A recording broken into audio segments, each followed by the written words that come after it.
say that I said to this person, well, my heart is like a small, I started with a small garden, just a very small piece of garden.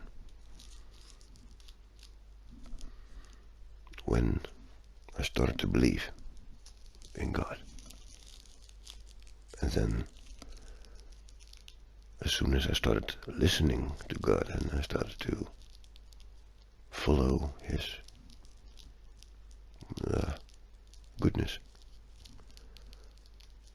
you just get a little more piece of garden to handle.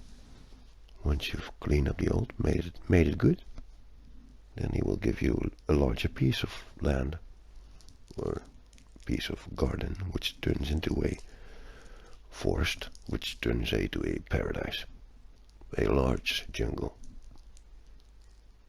for your own, inside your heart, within knowledge, within bettering yourself, doing, improving, home improvement on the inside, really. And so, now, some people damage the inside of your heart, and I said, well, you gotta understand that if I love you very much in my life, I have a special place in my heart within this beautiful forest, this beautiful jungle, piece of land with the most beautiful gardens in it, just for me and the people I love. But when you damage a piece of that, I've given you responsibility in my heart to be good to me, and you're allowed, of course, to do in my heart what you, when I trust you, and I trust you to be responsible for the peace I've given you in my heart, because I love you. But you have to understand that if I love you very much, then you're very near the one I love most, which has the biggest authority in my life. Is my master,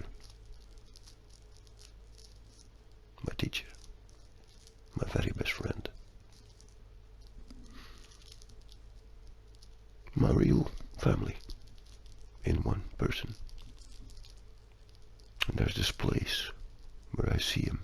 When I close my eyes, I intend to look at it, go there, be there, find people that I love in my own heart, within beautiful settings.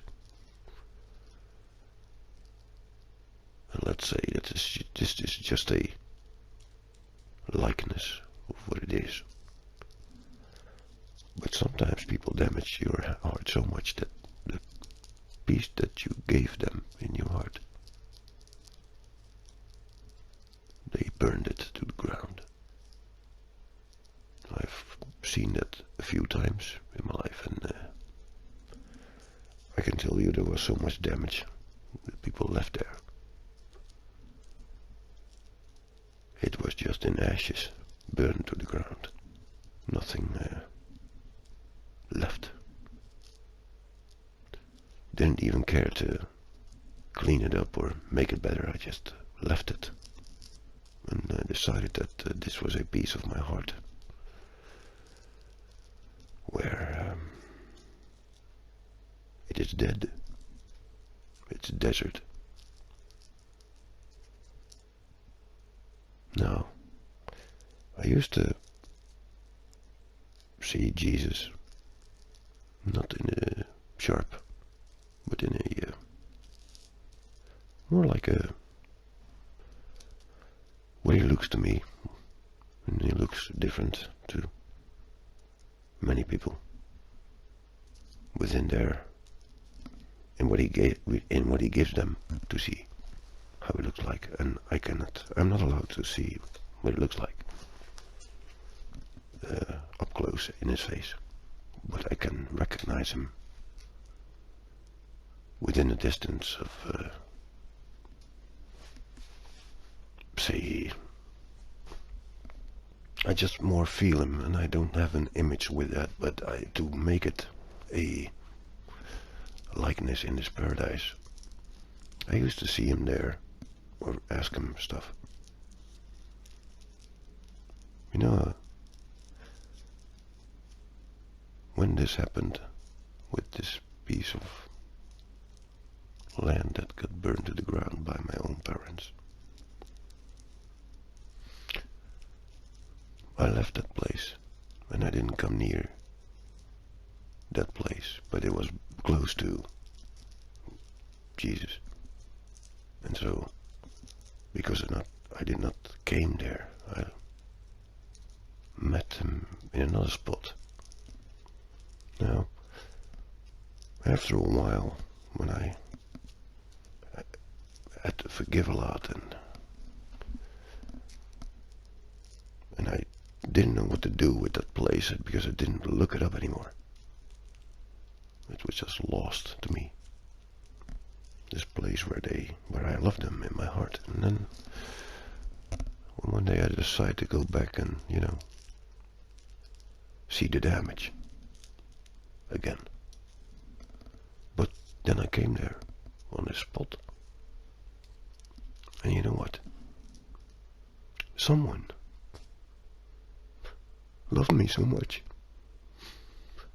that he made this place the most beautiful place in my whole heart. And it is now the new place where I meet him, because he made it beautiful. I thought this will never be repaired again.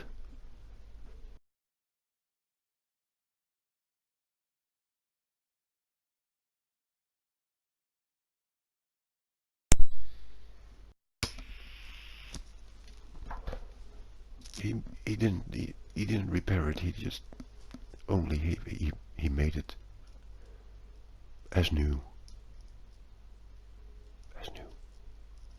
more beautiful than any other place in this whole heart of mine, where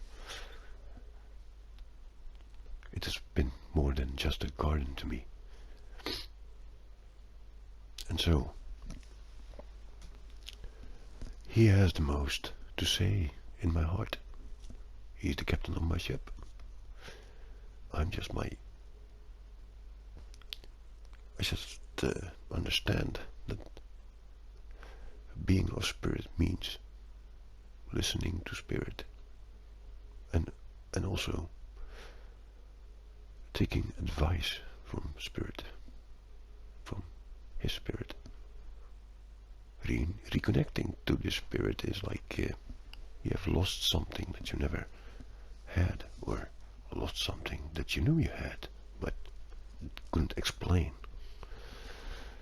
and discard it and learn to ignore this, well, fairy tale like what people make of it. And so this is not just some fairy tale. This works for me like this. And now I told this man that I know, he's a nice fella, and he's easy to laugh, and he can make jokes, and he's never serious, literally. And he was just for a few months here before I left for another country to live in. And in these months I just got back in the city to live here again after a while. I was not here, so bump into him,